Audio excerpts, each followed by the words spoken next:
Mano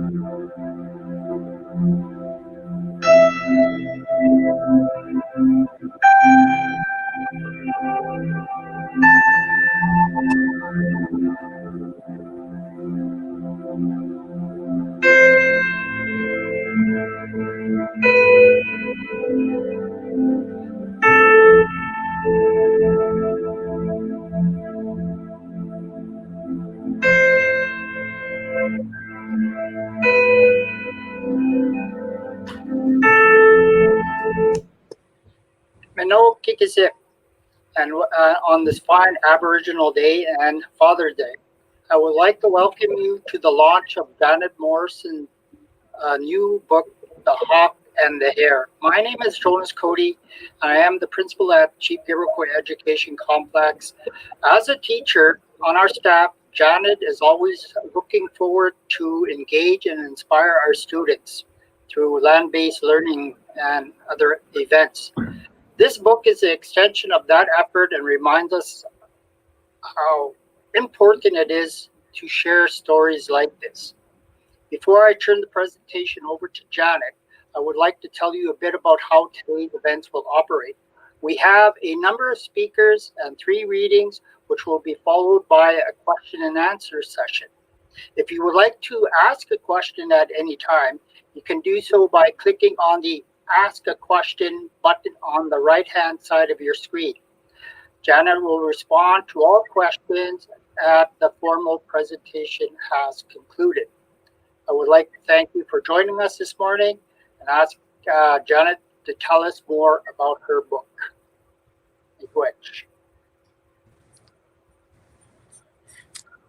Thank you, Jonas, for joining me on National Indigenous Peoples Day. Mino Kikisib, good morning. I would like to acknowledge that here in Saskatoon, Saskatchewan, we are on Treaty 6 land, the traditional territory of Cree and Saulteaux peoples and home of the Métis Nation. Miigwech, thank you.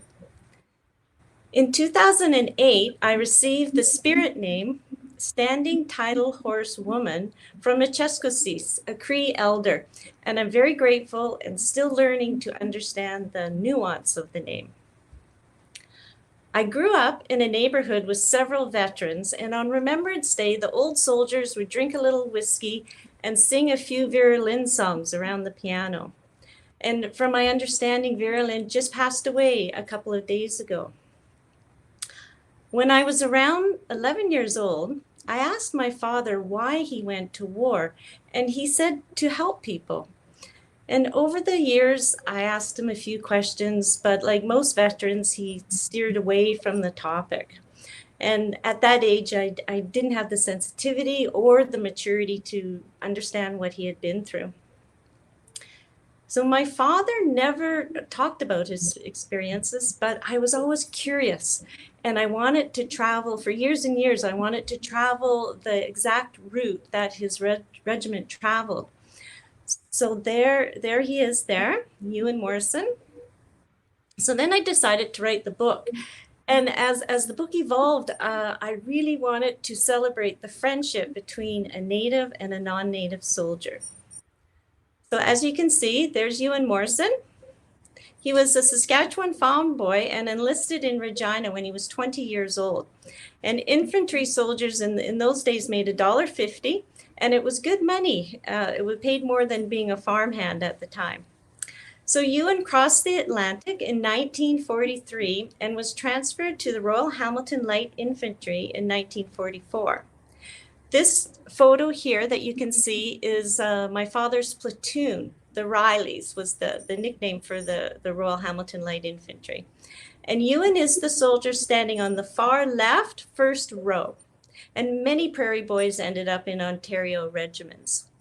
So the Royal Hamilton Light Infantry landed at Juno Beach, D-Day +30. They fought their way across Europe through France, Belgium, the Netherlands, and Germany. So this map shows their route, and it's from their regimental archives. So as I mentioned, my father shared almost nothing of his wartime experiences. However, one story that we did grow up with was about my father's scouting partner, a First Nation soldier from an Ontario reserve. And they met when my dad joined the Rileys. And even after extensive research, I never learned his name. And so I gave him the name in the book, Reggie Johnson. So Reggie taught my father many skills, for example, how to run quietly and skills that helped to keep him alive. At night, they would go behind the lines to gather intelligence that would be used the following day. So for this first reading, I would like to read from the book to share with you the time when Reggie and Ewan meet. The setting is the south of in England, and the Allies are getting ready for what we know today as D-Day. Okay, so Private Ewan Morrison stared out at the dark waters of the English Channel, pulling up his collar and rubbing his hands together as the convoy started up again and headed inland to the Sussex countryside. The twilight reflected a ghostly glow over the cliffs of Dover. Southern England palpitated. Convoys of military vehicles rumbled through towns day and night as tens of thousands of Allied troops moved along the English roads. Traffic accidents were common. While ammunition factories worked around the clock, ships massed along the coast. The invasion could be any time. No one knew exactly when or where, but the locals knew one morning they'd wake up and the troops would have vanished across the channel. Ewan was relieved to be out of the hospital and rejoining the ranks, but he was anxious. Although his foot had healed well, his injury had taken a toll. Instead of returning to the Argyll and Sutherland Highlanders, he'd been sent to join the Rileys, the Royal Hamilton Light Infantry. He had a new group of guys to get to know. His carrier jolted to a stop, and someone shouted the order to get out. Ewan got out from the truck, swung his kit bag over his shoulder, and followed directions to hand in his papers. You're assigned to decoy, Morrison. Ask for 17 platoon. We're on a 48-hour rest. We just got back from a long and nasty training exercise. Your timing is perfect. Gravel crunched beneath his boots as he strode down the unfamiliar path. At the entrance to his barrack, he found most of the men of decoy heading for the pubs. A few nodded on their way out as Ewan walked in. He looked around for an empty bed. That bunk's free, said a friendly voice. Ewan turned around and looked into the dark eyes of a solidly built soldier with straight dark hair. A hand reached out, joining the voice. Reggie Johnson. Ewan Morrison. The men shook hands. Where are you coming from? Reggie asked. The hospital. A little run-in with a truck when I was on a motorcycle. I'm good now. Yeah, it's easy to get banged up. Driving on the wrong side of the road, the blackouts. Next, Jerry's going to suggest giving all of us Canadians a motorcycle, so we'll all end up in the hospital. Ewan laughed. Who'd you come over with? Reggie asked. The Argyll and Sutherland Highlanders, July 43. You? I came over as a Riley in 1940. Dieppe? No, missed that. I was in the hospital myself, cracked rib. The transport vehicle I was riding in had a disagreement with the tractor. Farmers. No respect for hunters, no respect for soldiers. Where are you from? Saskatchewan. You? Ontario, Six Nations Reserve. Oh yeah, I know that area a little. After I joined, I was sent to Brantford for training before we shipped out. Looked like nice fishing country. Not that I got the chance to fish. It is. Well, you've timed it right here. We've got 2 days off. Been training hard. The old man has us practicing assault crossings as the tidal estuaries and river crossings. The only other man in the barracks was a dark-haired soldier sitting on his bunk writing a letter. Finishing it up, he folded it into an envelope and placed it in his back pocket. Must be hard to write home, Ewan thought, when nothing was private. The orders had been read out 4 days ago. Censorship was in effect, so no more sending mail through the civilian post. Every letter had to be in an unsealed envelope, handed in for unit officers to read before it was franked with the unit censorship stamp. Then it would be sent through the Army's official post. Soldiers were only allowed to put their service number, rank, and name on the back of the envelope. He walked over to Reggie and extended his hand to Ewan. Les Archer, you guys coming out? Yeah, we are, said Reggie. Drop your stuff, Ewan. Let's go. So that's the beginning of the book. So when I decided to write this book, my first point of contact was Stan Overy, archivist for the Royal Hamilton Light Infantry. And Stan sent me a thumb drive with a complete set of the Regimental war diaries. And they soon became the foundation for the manuscript. So this image is an example of the war diaries, and the diaries were written daily by the regimental adjunct, and his job was to record events, movements, and I found the amount of detail absolutely fascinating. There's the weather, scouting reports, training schedules, and so much more. So I made 5 trips to Europe following the war diaries, and I walked the battlefields where my father and Reggie fought. I spent 5 years researching, interviewing, met with local historians, and one historian that I met was Guido Abbas, who's the curator of the Westerbork concentration camp. And Guido connected me with 2 camp survivors, Viri and Misha. They were children at the time. And Westerbork was the only concentration camp liberated by the Canadians. And within hours, my father and Reggie's platoon were there for the liberation.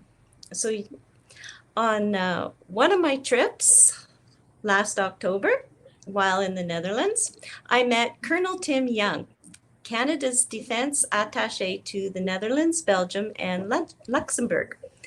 The city of Bergen-op-Zoom had spent the last 4 years organizing events to celebrate their 75th anniversary of their liberation, and I was very fortunate to be there. So when I met Colonel Young and I spoke with him about the manuscript, I asked him for help because I needed a First Nation soldier in today's armed forces to critique the manuscript. So within a week or so, Colonel Young sent me Joel Pedersen's contact information. So now please allow me to introduce you to Chief Warrant Officer Joel Pedersen, Regimental Sergeant Major of the 38th Canadian Brigade Group Battle School, and one of only 2 First Nation CWOs in combat arms. Joel provided valuable technical and cultural insights. So Joel, thank you for your generosity of time, your leadership and insight, and please accept a copy of the book. Thank you, Jen. Thank you. Thank you.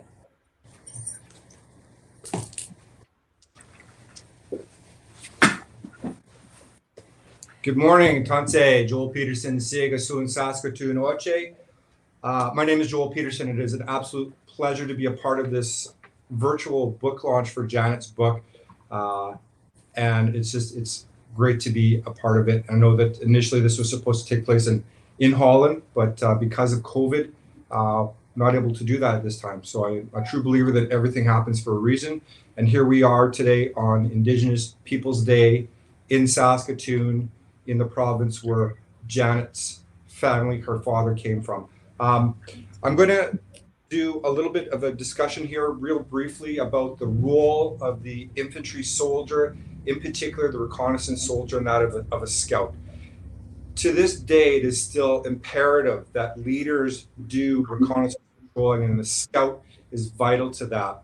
They gather the information in real time, and they provide real information for commanders to do their planning and preparation. And it's vital because in order to plan any kind of operation, you have to have reliable intelligence. And that infantry soldier, that reconnaissance scout, has the skills and the abilities to do that. So all of the lessons that and the training that goes into it is really quite arduous. So those soldiers who are at the front end of the battalion, the regiment, the companies, the platoons, the sections, they're out there doing the really intricate part of that planning process. So those things that Janet's father did, and in the book here, Reggie and his fellow reconnaissance soldiers, what they did was help to win the war in Europe.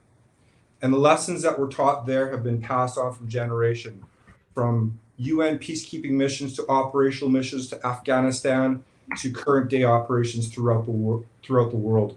And so for myself personally, as an infantry soldier and having done that type of work, I know how important and vital it is. And to this current day in the Canadian Armed Forces, we still rely heavily on the scouts. So I'm going to do a quick reading here. It is an absolute pleasure and privilege to be able to read an excerpt from the new book here. The date is September the 1st, 1944, and the Rileys are making a move here. So to start off with, this is on page 88. Wooden stakes about 15 feet high stood like stripped tree trunks in the fields on either side of the road to Dieppe. What are these poles, Ben asked Reggie. Rommel's asparagus, Jerry's way of trying to stop our paratroopers. Reggie explained as they rumbled along. Suddenly their carrier stopped and Reggie jumped out onto the dusty road. The column of vehicles in front was at a standstill. What's going on? Big ditches, two of them across the road, a man shouted back. The Canadians didn't have a long time to wait as a group of Marquis arrived and boarded them over. The column rolled forward. Dieppe was still out of bounds. The recce patrols had reported mines and booby traps. So D Company set up camp in an orchard. Ewan pounded in tent stakes, being very careful not to hit his fingers. I'm dreaming of a shave and some dry socks, Ewan said. Yes, I'd prefer a bath instead of washing my feet in my helmet, Reggie said.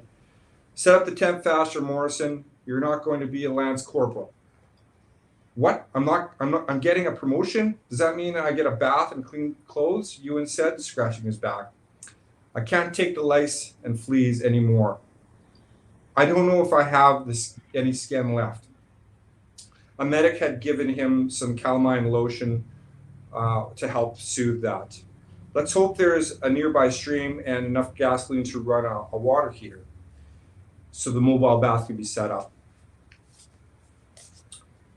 Woods sat on the grass, unpacking his kit.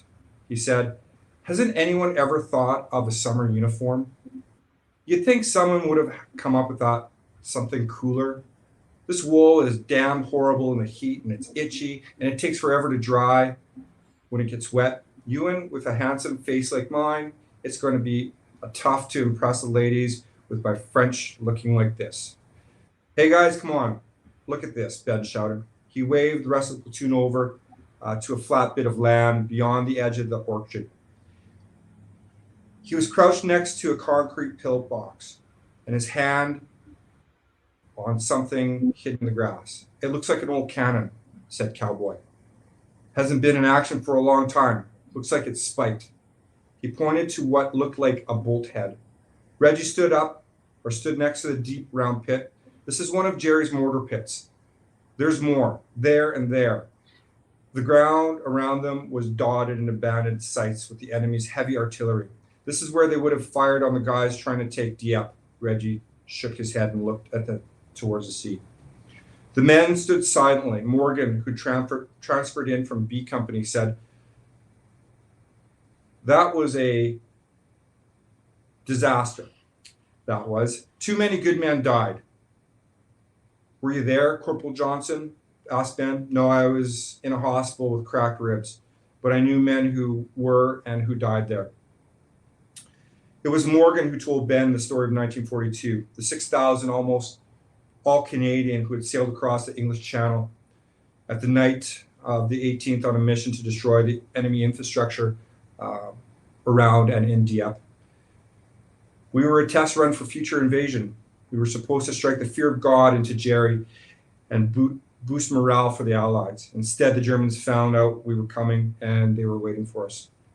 They landed on the beach at 0500 hours and were mowed down in their hundreds by mortars, artillery, machine gun fire. 6 hours later, the commanders called the retreat, leaving behind more than 900 dead and almost 2,000 taken prisoner. And now we're back. He stubbed out his cigarette in the grass. Ewan got his bath. When the water hit his back, he winced in pain, and the feeling of being clean at last provided some relief. How are you doing, Ewan? Reggie asked, as the two men showered and smoked and shared a smoke after one of the best meals they'd ever had in weeks. Okay, I guess. You? I'm just remembering it's been a long time, for the accident. I would have been here. It would have been me killed by a shell from the pillbox over there instead of Joseph. Joseph? Friend of mine. The people of he was from the people of the Longhouse. We didn't know each other before, but we met when we joined the Rileys. He volunteered like me. He was here at Dieppe. Yeah, he was there. Or maybe he isn't. What do you mean? I've heard there's a cemetery not far from here where the people who died in 1942 were buried. I think I'm going to go take a look. Ewan hesitated, unsure. Would you like me to come with you? Yeah, Morrison, that'd be good. I'm going to end that a couple of pages there, and a really vivid account from what it would have been like, and very, very inspirational. At this point, I'm going to take the opportunity to read something from Stan.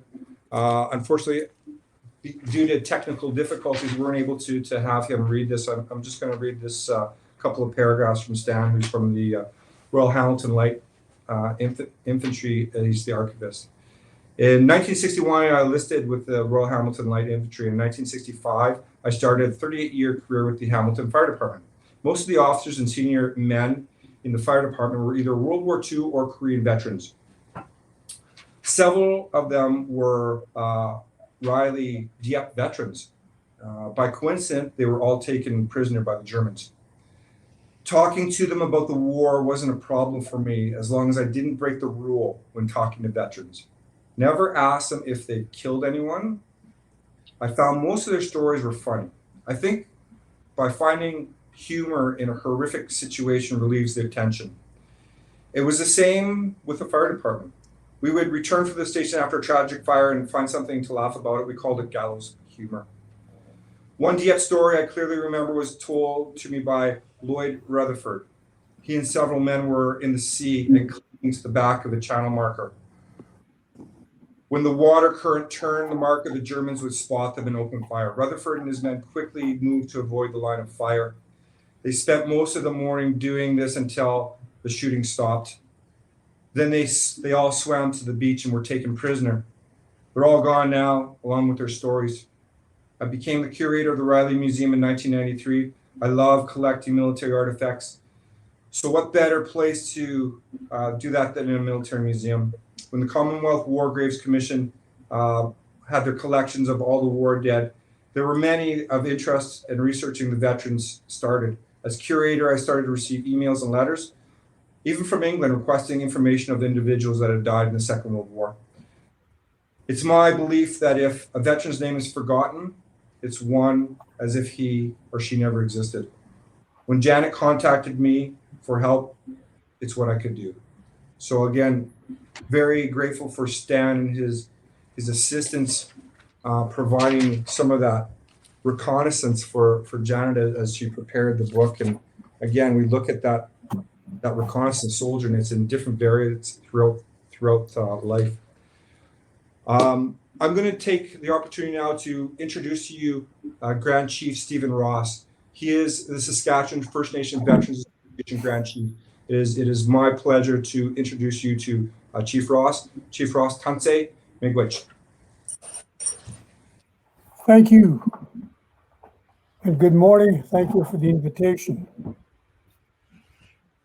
I'm just going to provide some information on our organization first, and then a mandate, then we'll go to other things as well. Saskatchewan First Nations Veteran Association was formed and established in 1972 by the veterans of Saskatchewan, the First Nations veterans of Saskatchewan, and they were set to get organized, and they finally did succeed. Their mandate was to promote, preserve, and protect treaty rights of First Nations veterans and advance the social, economic, and spiritual well-being of all First Nations veterans. During World War II and the other battles after, the Indigenous soldiers showed their bravery, their strength, their scouting, and sniping skills in the battlefield. However, recognition did not come easily, nor were they awarded the credit and medals of bravery that other non-Indigenous soldiers received. The Canadian Armed Forces also had a unique unit during the Second World War that consisted of Canadian Indigenous soldiers, and these were the Cote talkers, Cree Cote talkers. Serving the armed forces provided an opportunity for all soldiers to stand and fight towards the same common goal, side by side equally, shoulder to shoulder. And it is during these most difficult times in the battlefield that one meets another person from another part of the country, and friendships are bonded. That will last many, many years, even after the war, even after the battles are over and done with. Today, we continue to work with the Canadian Armed Forces. There is a 6-week training program called Bold Eagle for Indigenous youth that takes place in Wainwright every year. And today, it has been very successful. We want to thank the Canadian Armed Forces for providing this training and taking an interest and investing in our youth. Thank you very much. Lastly, I want to thank the author Janet Love Morrison for her book, The Hawk and the Hare, and sharing an honest, pure, authentic insight based on her father's military experience with his Mohawk companion. This is an indication that we can get along and work together no matter what the circumstances dictates and the challenge we face daily, on a daily basis. This is a must-read for military personnel, veterans family, and the general public. And thank you very much. Thank you. Oh my goodness. Wow. Oh, thank you, Grand Chief Ross. Your words are inspiring and miigwech. Now, please allow me to introduce our next guest, Colonel Gwen Bourque, the Army's highest ranking officer in Saskatchewan.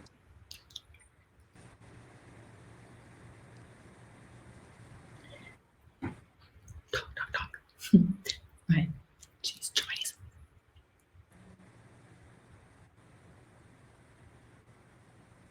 There she is. Good morning. My name is Colonel Gwen Bourque. I'm the commander of 38 Canadian Brigade Group, which is composed of all the Army Reserve units in Saskatchewan, Manitoba, and Northwest Ontario. I am honored to spend National Indigenous Peoples Day standing alongside Chief Warrant Officer Joel Pedersen, Jonas Cote, and Grand Chief Stephen Roth as a part of Janet's book launch. I thank Janet for sharing such an important part of history with the next generation. Lately, I'm sure we've all seen in the news the importance of understanding the strength of diversity. This book will give us a chance to experience that lesson through the eyes of Janet's father as he learns skills from his Indigenous partner that helped keep him alive during perilous times. The legacy of the Indigenous soldiers during World War II is one that should never be neglected or forgotten. Thanks to a project completed by a local photographer, Zara Rizvi, I'm able to share 4 specific examples with you. Henry Beaudry was a prolific painter and an actor from Sweetgrass First Nation who lied about his age to join the military. I saw a sign, join the army and see the world and kiss a girl in every port. That attracted me. He was trained as a scout and eventually became a prisoner of war. Philip Fable still lives on the Sweetgrass Reservation. He enlisted at age 22 and landed in Normandy on D-Day. He remembers the camaraderie among the troops. He said, "You get to know each other. I was the only Indian in that group. They were all white. We all got along. What's the difference? We're going to do the same thing, so why should we not agree with each other?" Virginia Pachawasis was one of 22 Indigenous women who served in the war. She was 18 when she enlisted, excited to see the world beyond the reserve. She served in the Navy and saw some of Canada and the northern United States. But when she returned to Mistawasis First Nation, she was offered little compensation, some land, which she pointed out was hers anyhow, and wasn't nearly enough. Frank Tompkins was a Métis man from Alberta whose 5 brothers were Cree code talkers connected with the United States Army. He enlisted as soon as he was able, but the war ended just as he was completing his training. 27 members of his extended family served in the Second World War. 17 of them were killed. After the war, Frank settled in Saskatchewan. "I love the army because it was such a change of life for me," he said. "It was the first time I had freedom." Many of whom had to lie about their identity to serve their country. They served as equals during conflicts, but returned home to a discriminatory system. Indigenous people have fought on the front line of every major battle that Canada is involved in and have done so with valor and distinction. This book is not only a testament to that incomparable value of Indigenous soldiers in the war that threatened all of humanity, but it also highlights their fortitude, not only against the Nazis, but against the discrimination that was a product of their time. I am very excited to read The Hawk and the Hare in its entirety. Judging from the summary alone, I know this will be a great read. I look forward to seeing World War II from a different perspective and diverse contexts. This may be a story I could share and learn from with my own family, friends, and colleagues for years to come. Thank you.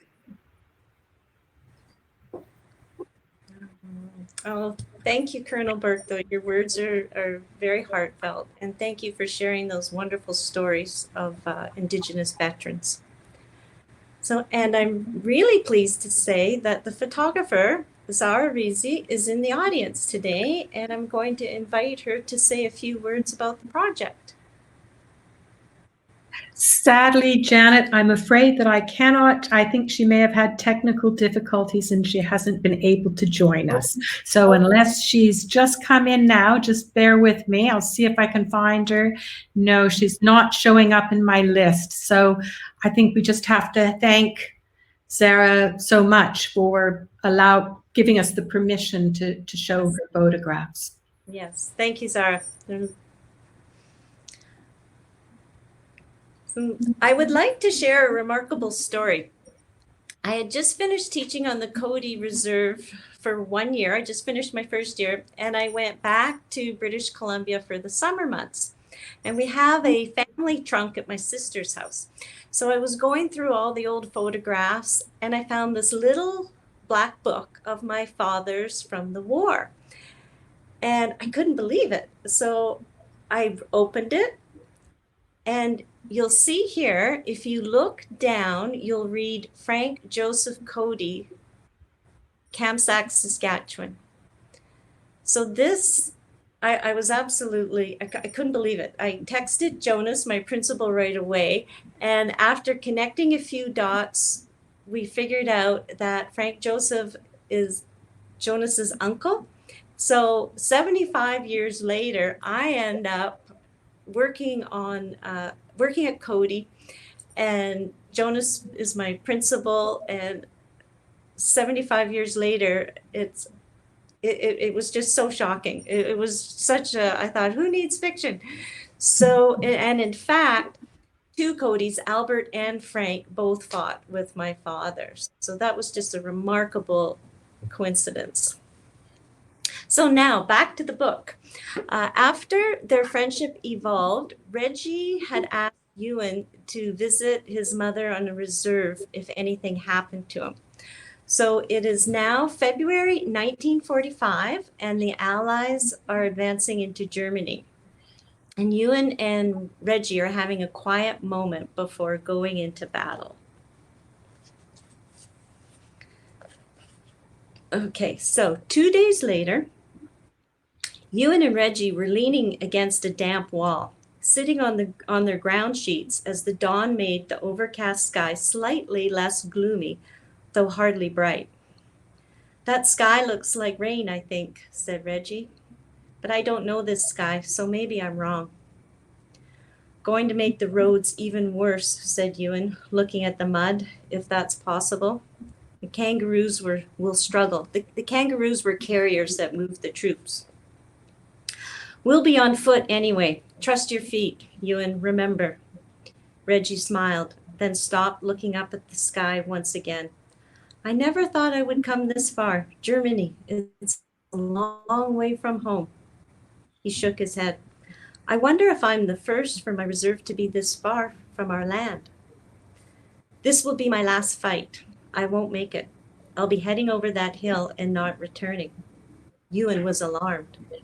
They never spoke about the future. "No, Reggie, don't talk like that." "It's how it is, I know," said Reggie. Ewan had heard of visions and knew some in his own family had them, but it wasn't talked about. He was keenly aware that death was a war's dance, and no one knew when their waltz would be over. "You and me, we've made it this far. We're not going to end up under a white cross out there." "You're going to make it, Ewan. You'll be around when it's all over." Reggie put his hand on Ewan's shoulder. "Remember, visit my mother when you get back to Canada." Ewan stared into his friend's eyes. He nodded, hoping this was a promise he would not have to keep. So this was the story that we grew up with. And in fact, my father, when he was repatriated to Canada, the first thing he did was go to visit Reggie's mother. And I won't reveal the last couple of pages in the book to you. Okay, so now I would like to invite Joel. Okay, and he's going to share. Thank you. Mm-hmm. So as we come close to the conclusion of this virtual launch of Janet's book, The Hawk and the Hare, I have the privilege to read a quick excerpt from Colonel Timothy Young, who is the Canadian Defense Attaché to the Netherlands, Belgium, and Luxembourg. Also want to take a real quick second here again to acknowledge all of the work and the love that Janet has put in, and even with her name being Love, it's in this book, and I think that it truly is an opportunity for people to have a little bit of an idea of what it's like to be an infantry soldier. It's arduous, it's hard, it's really never easy, but it's really important. So this is from Colonel Young. This emotionally gripping novel brings to life an account of the atrocities of war amongst a tight-knit group of infantry soldiers. It explains the personal relationships between leaders and followers, Indigenous and non-Indigenous soldiers, veterans and replacement soldiers, comrades and enemies, soldiers and civilians. Janet Love Morrison does a masterful job weaving the personal accounts into an action-packed storyline, making it a captivating read. And I would again further agree with the Colonel on that statement. And again, Janet, just thank you so much to be a part of your journey, and it's an opportunity for all of us to be able to share. So again, Thank you, Miigwech. Thank you, Joel. Great. Oh, thank you so much, Joel. Yes, thank you. So Yesterday, I was at McNally Robinson, a bookstore here in Saskatoon, signing copies, and the staff was so lovely. They had the table all set up and everything. They were so kind. And it was the very first signing, which is rather perfect here in Saskatchewan. So if you'd like to read the story of Reggie and Ewan, you could support your local bookstore by ordering copies through them. And it's also available online through Chapters, Indigo, and Amazon. And the e-book is also up. So before we move into any questions, I would like to thank all of those who helped in creating this book, because it has truly taken a modern day army. I've had scouts, quartermasters, cooks, drivers, translators, map makers, and more here in Canada and in Europe, and I cannot say enough to honor the number of people, complete strangers, friends, and family, who've extended their time and their kindness to help. So this is everybody's book. And so now I see we have 3 questions. Okay. Okay, so we have from Don Cranston, Honorable Colonel of the Royal Hamilton Light Infantry. He sent a message saying, on behalf of all the regimental family, congratulations on the release of your book. We are extremely proud of you. Oh, thank you, Don. That's very, very, very sweet. We have another congratulations, and then we have one from Whistler. Congratulations, Janet. So proud of you. Can I buy copies at Armchair Books in Whistler? Yes, I believe so. I believe Dan will be having it. Yes. Great. Okay, well, if those are all the questions, in closing, I want to thank all of you for joining us here today. And I would like to thank my principal, Jonas Cote. He gave me a chance to work on the Chief Gabriel Cote Education Complex. Joel Pedersen, who's been here with me today, Colonel Bourque, Grand Chief Ross, and Zara for your lovely photos. And a huge, huge thank you to our Tidewater technical team that have been running the show. And again, thank you for all miigwech. Thank you all for joining us today.